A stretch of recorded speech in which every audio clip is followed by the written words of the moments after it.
In 2013-14, CleAnthony Early was the best player on a team that went undefeated entering the NCAA tournament, a feat that hadn't been done in over 20 years up to that point. They would eventually fall to a Kentucky team in the third round who eventually made it all the way to the title game. Early was amazing in that game, and for the entire season for that matter.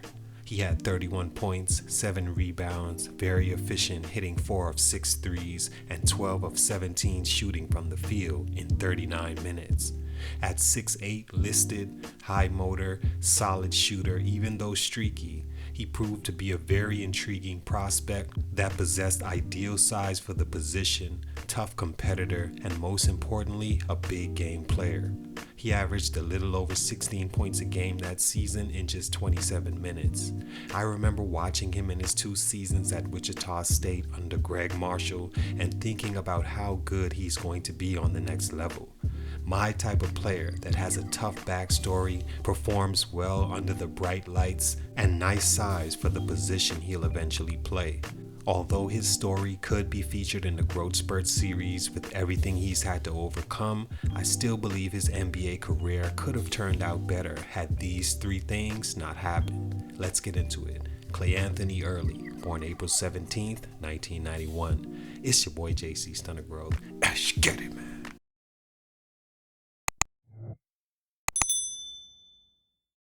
Early, top 5 basketball name along with my previous DeAndre Kane feature, by the way, is from the Bronx, New York, the mecca of basketball, where toughness is a feature expected in the players it produces, and he was no different. His upbringing and path to the NBA should really be commended, and over here, he gets tons of respect for everything accomplished. After the murder of his cousin, Early's family decided to move to a safer part of the city when he was just 14 years old. He attended Pine Bush High School in New York before transferring to Mount Zion Christian Academy in North Carolina, a school that's produced names like Early, Tracy McGrady, and Amari Stoudemire. He would go on to have a great college run after his JUCO days, soon becoming Phil Jackson's very first draft pick as a Knick.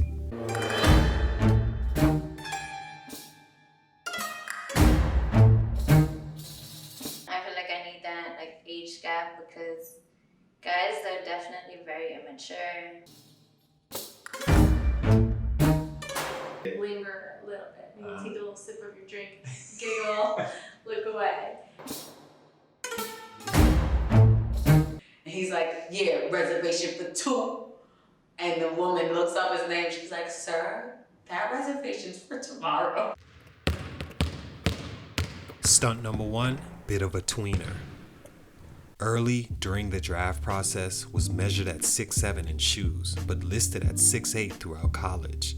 Early on in his career, he didn't have the ball handling, shooting, or natural feel for playing the wing position, although he worked on those things and by graduation, he was sufficient in those areas, but clearly it didn't come natural for the Bronx native.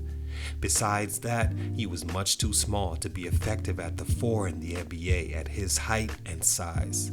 What I did like about him though was that he had a high motor and was highly competitive and seemed like he could manage to find ways around those deficiencies and become productive in one of those positions.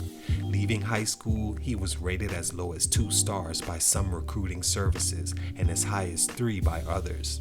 Because of this, late development in finding his true position, and also him wanting to stay close to his family who were going through some very difficult losses at the time, his cousin's murder and brother's drowning, he attended Sullivan County Community College for 2 years, where he was a junior college star and 2-time Player of the Year. He then committed to Wichita State for the remaining 2 seasons of his career and made an immediate impact, becoming the conference newcomer of the year and all conference honors, averaging 13.9 points a game and 5.4 rebounds as a junior. He was the leading scorer on a team that made it to the Final Four, where they were defeated by Louisville. In that game, he played big as he usually did under the bright lights. He had 24 points and 10 rebounds, earning an all-tournament team selection.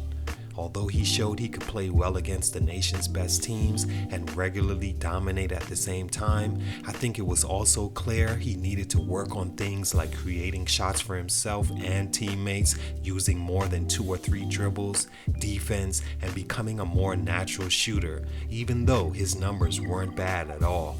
As far as playing the 4 in the NBA, it was also clear that that would be more of a project for Early, who was clearly undersized. Even though he had his way most nights, that was in college. Most college players weren't as talented as Early, and most wouldn't go on to have professional careers. It's a lot different playing against guys in the league who were all stars at some point in their past. He shot 34% from 3 for his 2-year Division I career, which is okay, but he would need to show more consistency on the next level. This would show in the league, where he shot just 26% in 2 years with the Knicks.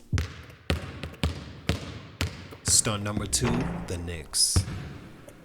The second biggest stunt in Early's career, in my opinion, is him being drafted to the Knicks.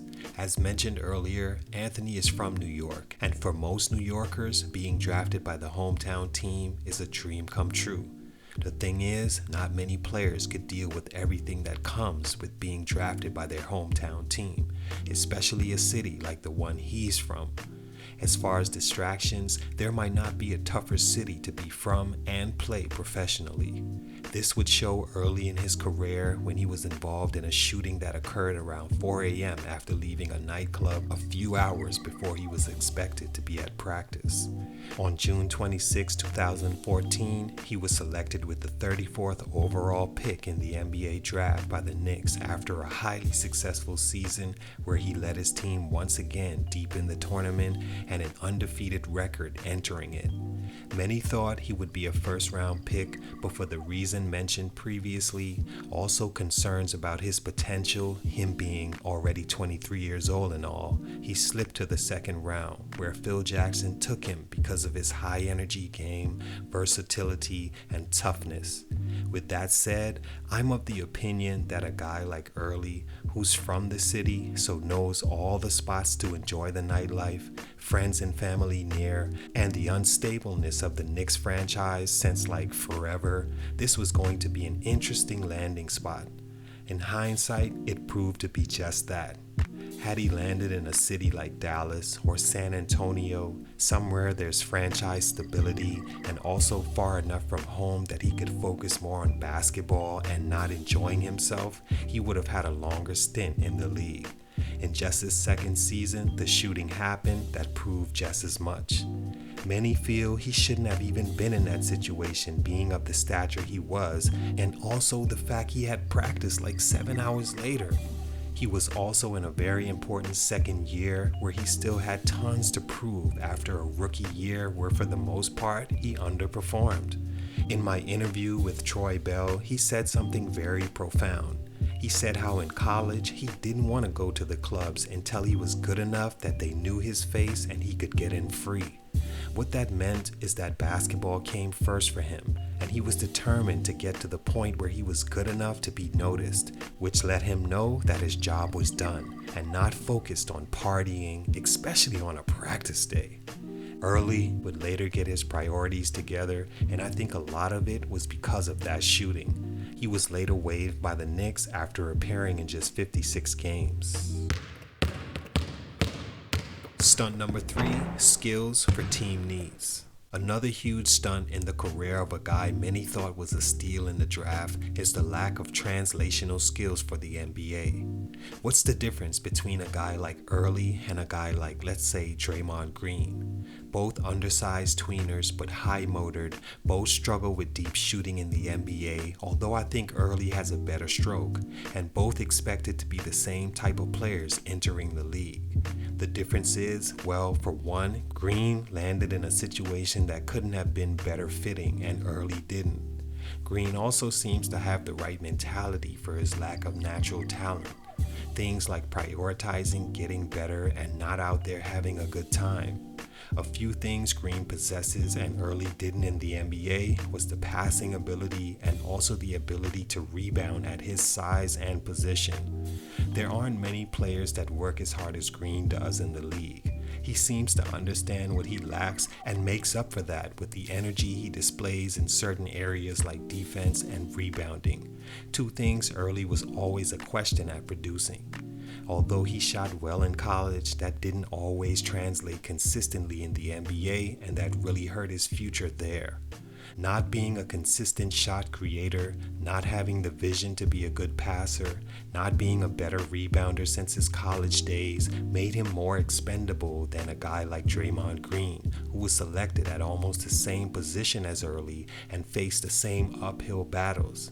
Green bettered the skills that would help him survive in the league, and Early didn't. After being waived by the Knicks, he would spend some time in the D-League and overseas. His time overseas at times were met with difficulties adjusting, and he was even dismissed for disciplinary reasons in Greece. It's up in the air whose fault it was and whether he could have handled that situation differently. Either way, the fact is, it could have lasted longer, and it didn't. He's been making his rounds overseas in the process of building a career there in hopes of returning to the NBA in a role that fits his skill set. I have tons of respect for his game, and in the right situation, he could be very productive. He'd have to adjust his attitude a bit and develop a few better fitting skills if that's to happen, and I'm confident he can. Best of luck to him. I wish him nothing but the best, but for these reasons, his growth was stunted. It's your boy JC, Stunted Growth, and I'm out. This video is brought to you by Unseasoned. Go subscribe to Unseasoned and check out their exclusive and insightful interviews with females on dating, relationships, and preferences. They get straight to the point and ask the questions that's on every guy's mind. I'll also leave a link in the description.